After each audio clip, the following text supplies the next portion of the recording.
Praise God. Napakaganda po ng katuruan po na napakinggan po natin kay Pastor Dave po, no? And habang kanina po siya nag-share, may mga naalala din po akong story. Let me just share it po. Pagdating po sa pagbibigay. When I was, baby Christian pa, madalas ko po ito napapakinggan. Yung story po ng isang Kristiyano na biniles po ng Lord. Sabi po sa story, sabi niya, active po itong Kristiyanong to. Laging nasa church, laging umaattend po ng mga activities. And then nag-pray po siya sa Lord na pagpalain po siya ng Panginoon. Lord, pagpalain niyo po. Ang prayer po niya, pagpalain niyo po ako, bigyan niyo po ako ng business na itikan. Ang mga itik po, no? Habang pray po siya talagang, ayun po yung prayer niya sa Panginoon na pagpalain siya. Dumating po sa point na pinagpala po siya ng Lord. Hanggang sa lumaki po yung itikan niya, napakalaki. Ngayon po, dumarating din po sa point ng buhay niya na hindi na po siya nakikita sa church. Dahan-dahan din pong nawala yung pagiging committed po niya. Kasi bakit po? Naging busy siya sa kanyang business, sa kanyang itikan. Pinapollow up po siya ng ating po mga brothers and sisters. Pero ang lagi po niyang dahilan, ay, busy ako. Inaasikaso ko kasi yung mga itik, yung business ko, yung itikan. Maraming times, pinalo up po siya. Until napagod na po mag-follow up yung mga brothers and sisters. And then, tumagal po ng panahon, bigla pong nag-rapture. Alam niyo po nangyari sa kanya?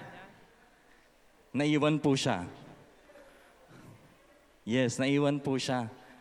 Nung naiwan po siya, nagtanong po siya sa Lord, Panginoon, ba't naiwan po ako? Ba't nandito po ako? Ang sabi ng Lord sa kanya, anak, diyan ka na sa itikan mo. What's the moral lesson of the story po?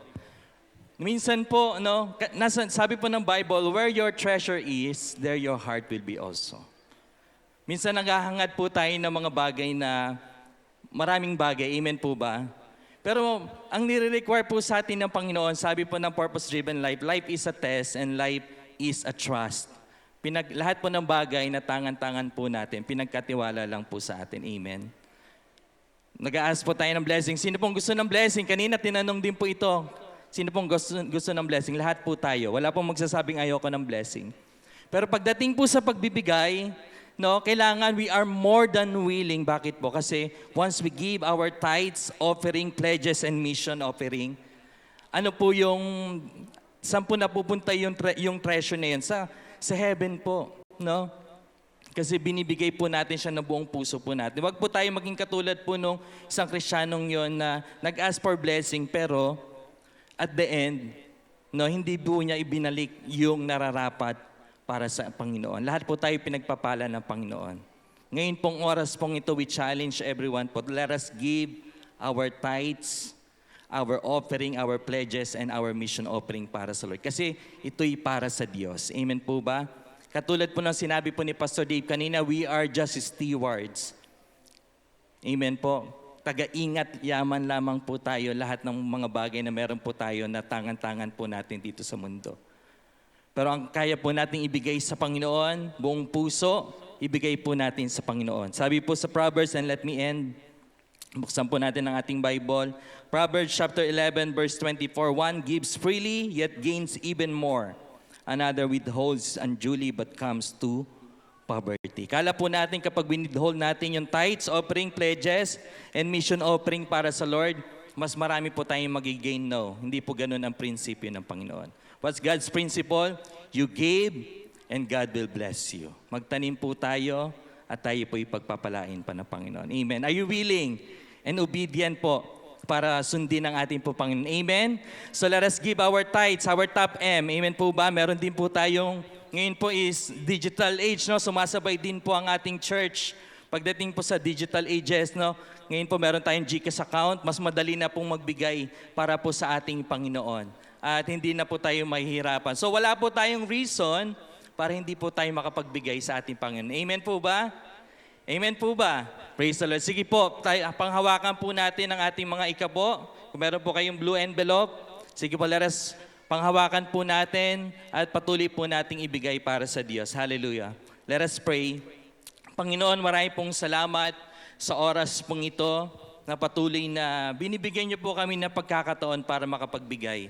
Salamat po, O Diyos, dahil ito po is isang pagsamba na pwede po naming ibigay po sa inyo, Panginoon. Salamat, Lord, dahil patuloy kami inyo pong pagpapalain kapag kami sumunod at pag kami, O Diyos, nagbigay sa inyo pong ubasan. Salamat, Panginoon.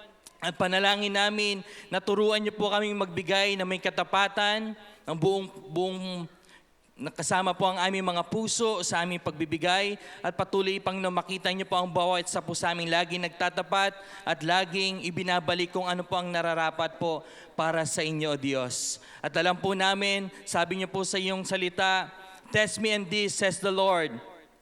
See if I will not throw open the floodgates of heaven and pour out so much blessing that you do not have room enough to store it." And we believe and we claim your promise that all, Panginoon, all things, Panginoon, na patuloy na kalooban nyo ay ibibigay nyo po sa bawat isa po sa amin. Pagpalain nyo po ang bawat kaloob na ibibigay ng inyong pong mga anak. Magamit lamang po ito para sa expansion of your kingdom. At patuloy, Panginoon, ikaw po ang maluwalhati at maitaas sa bawat anak mong magbibigay ng kaloob sa umagang ito. Sa iyo po lahat ng papuri, kaluwalhatian at karangalan. Ito po ang aming panalangin sa pangalan ni Jesus.